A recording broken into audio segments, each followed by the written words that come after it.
Hi, welcome back to the channel and another episode of Film Fridays, where today we're going to talk about Hype House, which is a new reality show on Netflix that is all about like content creators, mostly focusing on like TikTokers, but you do have one YouTuber there. Yeah, let's do that. I didn't really have any actual interest in watching this show, but after Swell Entertainment started talking about how she was watching it, she was going to do a video on it, and then Betty Claire was going to talk about it or asked if she could do it, I thought, yeah, why not? Let's get into it. So today we're talking about a new 8-episode TV show, reality show called Hype House, and the synopsis that they put up is: get an inside look at social media's most talked about stars as they navigate love, fame, and friendship while creating content and living together. Now, for those of you who are new, even though this might make sense to you, this should make sense to you anyways because you see me creating content right now, but to throw in my background a little bit, I've been on YouTube since 2010. I started off as a makeup vlogger, and then after a couple of years, I grew bored of that, grew tired of that, and decided to change genres completely and talk about accessibility, disability, deafness, etc., etc. I've been around a long time with 2 different channels. I've been on Twitch. I now am on TikTok, actually. If you haven't followed me yet, you can do that here. It's a little more chaotic. Just a warning, but so I know the process. I know what goes on behind being a content creator. I know the process of making the content. I know what goes on behind the scenes when it comes to other YouTubers and other creators. You know, I have been acquaintances with them. I've had collaborations. I've gone to VidCon and playlists, etc., etc. So this is not new to me. I've been in the game longer than these kids. So God, this is showing my age now. But I'm gonna bring that up again later in this video. And of course, I know the drama part behind it all. So this is just gonna be fun to talk about. First thing I want to get out of the way, it doesn't really have to do anything with the cast itself, but Netflix, your captions on this are absolutely atrocious. What else is new? But when you watch this, and I watched it with headphones on, and listen, I'm not the best lip reader. I've talked about this, but it's pretty easy to lip read somebody when you've got captions to go along with it, and you know that a lot of stuff is not being written in the captions. I'm pretty sure they just went and they just took someone to paraphrase everything, almost everything. And why I hate that so much is, well, 1, you're supposed to get everything down anyways, and 2, you miss the little, people don't seem to realize this, some people don't seem to believe me on this, but you miss little minor things, you know, details that might have been said, but also personality. Oh, is there personality though in this? We're going to talk about that as well, but typically you miss out on little personality things when you just paraphrase things and it doesn't match up to what the person is actually saying. So Netflix, I need you to get somebody to redo that for legal and whatever reasons. Here's my main gripe with the show. It's absolutely boring. Oh my God, it is absolutely boring. Now, granted, I am not the target audience for this age-wise. Cast age ranges from 17 to 22 for the actual Hype House people, and Nikita Dragon's 25. Actually, they all might be like a year or 2 older now. I don't know when they filmed this, during COVID, so I'm imagining 2020. But yeah, age-wise, you can't really use it. It's hard to relate to them, to these children, God, as someone who's 30. But career-wise, I am the target audience. Any content creator is the target audience for this. But still, I recognize the fact that I just cannot relate to them because of age. It's like, wow. And also, it's mostly in the land of TikTok right now. I did do TikTok a little bit last year or the year before, and that was mostly for a business deal. And then I stopped going on TikTok because I didn't care. And now here I am on TikTok posting a lot. I blame one person in particular. But I'm just on TikTok scrolling and scrolling and scrolling. So I'm getting into it a little bit now, but still, the content that I watch on TikTok is drastically different than whatever it is that I'm watching that these 20-year-olds are making. Like, they're watching, or they're making just like these dances and stuff like that I don't really care about. I mean, I like dance. I've grown up with watching choreography, things like that, and I like dance crews, but the TikTok dances are not something that I really care for. Is that a fault of the cast and of the Netflix crew? Absolutely not. But I'm just saying, if you're gonna go into this expecting to relate to these kids as a 30-year-old who doesn't care about TikTok dances all that much, you're probably not gonna care about them. Another reason why the show tends to be so boring is that everybody has the same exact boring personality. I cannot tell the difference between most of them just because they all act the same. They have the same mannerisms. They talk the same way. The language is the same. And I don't just mean English language, but everything is just the absolute same. And it's hard to really, it doesn't even help that there are two guys in this that actually do essentially look the same. So it's like in their content, granted, I don't know much about their content because this TV show doesn't really show you very much of the actual content making because nobody here apparently wants to make any content, which is another thing to bring up later in this video. How does anyone, unless you're already a fan of these people, how is anyone supposed to care? Which again, target audience. But if you're making a show, you also want to bring in a new audience. You don't just want, like even when I make my own content, yes, I want my usual people to come back, but I also want new people to come in because that's called growth. That's called business growth. But I cannot, oh God. So when everybody's all together in the room, I can't really care, and I had this huge temptation to just keep skipping. But I will say that when you got everyone separate, there are some people that I could relate to once they got separated. So Alex in particular, because Alex grew up with a traumatic childhood, or rather a lack of one, which actually is kind of traumatizing because you had to learn to grow up real quick and you didn't really have anyone to rely on. You're supposed to be taken care of instead of you taking care of yourself already when you're so young. And he had an abusive mother, things like that. So that's something that I could relate to him on. So when he's actually talking about that, that's when I could relate to him. I'm like, this is the kind of stuff that I like to see. I don't care about the cookie cutter, everybody's acting the robotic same personality wise, whatever thing that's happening when they try to get all hype house. This is the kind of stuff that I like to see. I don't like that it happened, but I like that that's the part that I can relate to if I'm gonna relate to anything here and watch anything of it. Where am I going with this? I think it makes sense. If you know, you know. And then Thomas the Bossman, when he's stressing out, I actually feel for him for multiple reasons, especially when he's stressing out over the business side of it all. Because as a content creator myself, obviously as a business owner, you need things to be done.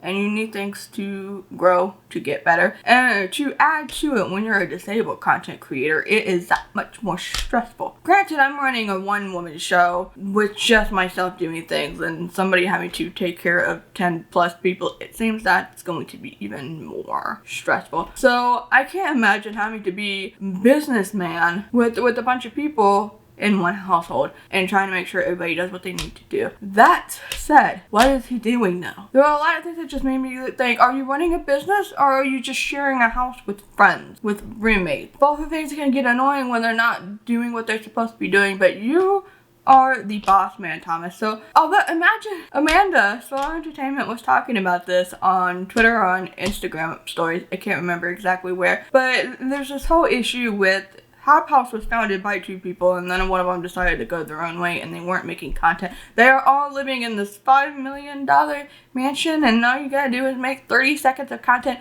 which 30 seconds of content that you see does not take anywhere close to 30 seconds. This video that you're watching right now is not going to take, it's going to take a lot longer than, I don't know, probably the half hour of raw footage that I'm going to be done with and deal with, and when this gets cut down, it's probably gonna be 20 minutes. Content takes so much longer, so I get the stress behind making content. The process is so much more annoying. Trying to figure out what you're going to do, set everything up. When you are living in a $5 million mansion, and you just need to make a video once a month, apparently. You got 10 plus people in this, either in the house plus outside house, I don't know.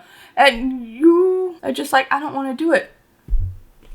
Why are you here? But what was frustrating to see is that Thomas was like, Vinny, I know you're stressed, so I'm so stressed. I'm trying to run a business. I'm your boss, and I need you all to make videos for these brand deals so we can, get ahead of the game here and, do things on time because we signed contracts for this. And I know you don't really want to do it, so I'm trying not to hurt your feelings or stress you out. Who cares? You are the boss. He is the employer. So you cannot let these children... You're not that much older than that. You can't let these people run around the house all willy-nilly, not doing anything to help pay the rent for the $5 million mansion that you all are under. You cannot just be like, I don't want to stress you out. I don't want you to hurt your feelings. You are the boss. If you need the content, you need to tell them that they need to make this or they need to go. With that being said, there was another thing where Vinny was saying, oh, but I didn't know about this. You didn't tell me about this. And then here we go again with what I was saying. Thomas like, oh yeah, I didn't want to stress you out. If your employee, not employer, if your employee does not know what they need to be doing, why are you not telling them? How can you expect content if you don't tell them? See, boss man needs to tell the person to do this thing, employee needs to do the thing. So I felt like a lot of stress could have just been taken away, and we could have maybe chopped out 4 episodes if the Thomas, all you need to do is, you need to do this for me, and if you don't do this, I'm kicking you out, and then we're gonna find creators that will do this. Because again, I am running a business. I cannot be your friend 24/7. I'm your boss. Do it, or I find someone who will. Because if I was living in that $5 million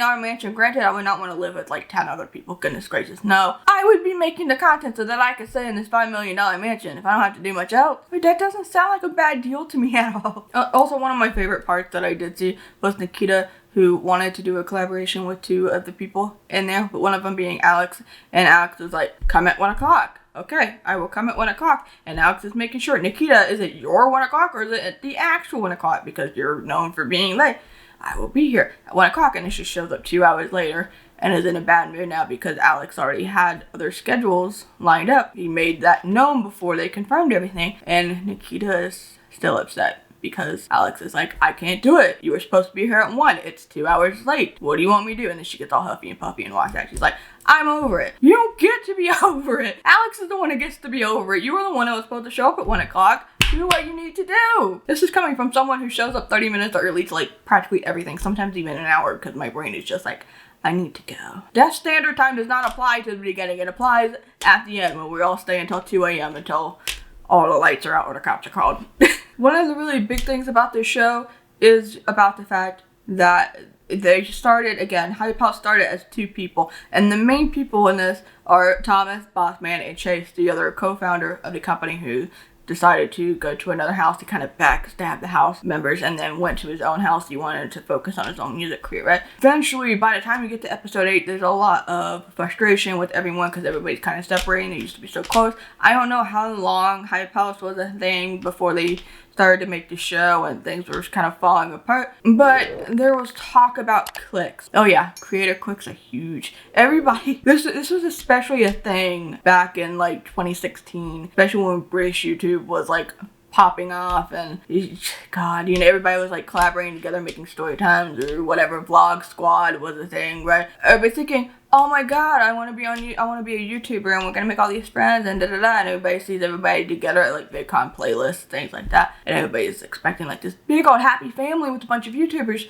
But cliques are a thing. They're a huge thing. Beauty gurus have their own little cliques. Remember, I was one, but I never really fit in with a group of people in the beauty community. Like, I had some acquaintances here and then they all kind of fell out because they would all find their own people in their own little cliques and then kind of forget about the people that they used to know, right? Well, with me, I know, but we're just talking about this to explain, right? And then even in, like, the disability YouTube community, right? Obviously that I am a huge part of. I've collaborated with many, I've been on panels with many, but the fact of the matter was, even the disability community has a very strong clique where the same like 5 people are together and everybody else kind of gets shut out of the way. I've always felt like, as the one deaf creator in the disability community at large on YouTube, that I was just kind of always like, you know, you just kind of fall into the corner here and everybody's doing their own thing and like, you know, they're socializing, having a good time. But the deaf one, where there's this huge communication barrier,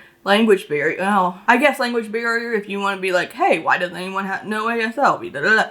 But just the whole communication barrier, so like all the deaf creator gets forgotten about because like we don't really, communicating with them isn't all that easy to do when you're all hearing and you're all just yelling at each other and talking at each other. But so I've spent many an event or two, you know, just feeling like kind of, and then, you know, you want to work with so-and-so and really fit in with so-and-so, but it doesn't really work out because the cliques can be so strong. And it gets transferred onto YouTube, it gets transferred to Twitch, it gets transferred to TikTok. And it sucks because a lot of people, I feel like at the beginning of YouTube, you know, again, people wanted to come together and find friendship and things like that, and everybody seemed so, like, down to earth and casual, and it was great. And then as YouTube starts to get bigger and bigger and bigger, it's like numbers, and then we want to just find the people that will help us climb the ladder or something. And that sucks, but that's what some of these cliques still tend to feel like. That's where it goes, and that's kind of how you come back to the whole everybody has the same boring as hell personality or lack thereof, because everybody just seems like robots, and it's like, my YouTube face is on, and I get it, you know, people do have a separate business personality and personal personality, you know, you got your two